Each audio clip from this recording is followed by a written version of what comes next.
এখন আপনাদেরকে একটি ভিডিও দেখাবো যে সমাজ ব্যবস্থা কোথায় চলে গেছে। এই মেয়ে, এই কি নাম তোমার? নাম বলো। হ্যাঁ, হীরামণি। কোন ক্লাসে পড়ো? আচ্ছা, তুমি কাকে ভালোবাসো? হ্যাঁ, কি নাম? এই মিনাজুল কোনটা? এই দেখো নায়ক। এই টাকা, এদিক টাকা টাকা টাকা।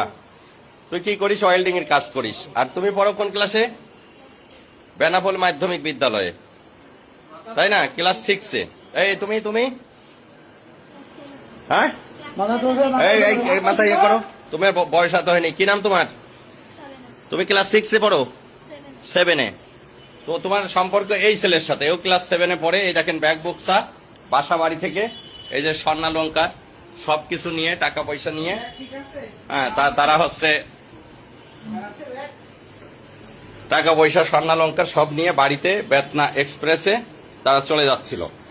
বেতনা এক্সপ্রেসের আমাদের এই যে জয়নুল ভাই, তার কাছে টিটিরা সবাই সোপর্দ করেছে।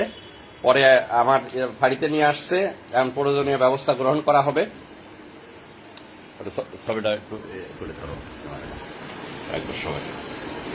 এটা অবশ্যই অভিভাবকরা এই মুহূর্তে আসবে। অভিভাবকদের আসার পরেই আমরা আইনগত ব্যবস্থা যেটা হয়। খুবই দুঃখজনক এই সমাজ ব্যবস্থা কোথায় চলে যাচ্ছে। সন্তান আমারও আছে, আপনারও আছে। সন্তানদের প্রতি আসলে অভিভাবকদের খেয়াল রাখার পরেও সম্ভব হয়ে ওঠে না সবার।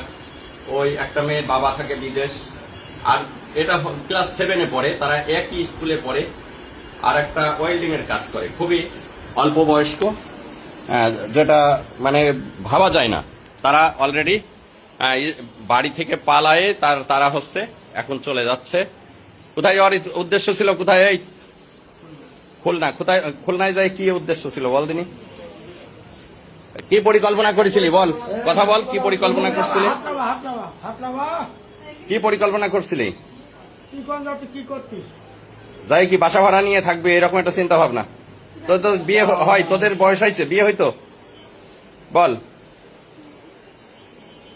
অযথা তো পুলিশকে তোরা হয়রানি করতি। যাই হোক ভিউয়ার্স, এই হচ্ছে সমাজের অধঃপতন। ভালো থাকবেন সবাই। আসসালামু আলাইকুম।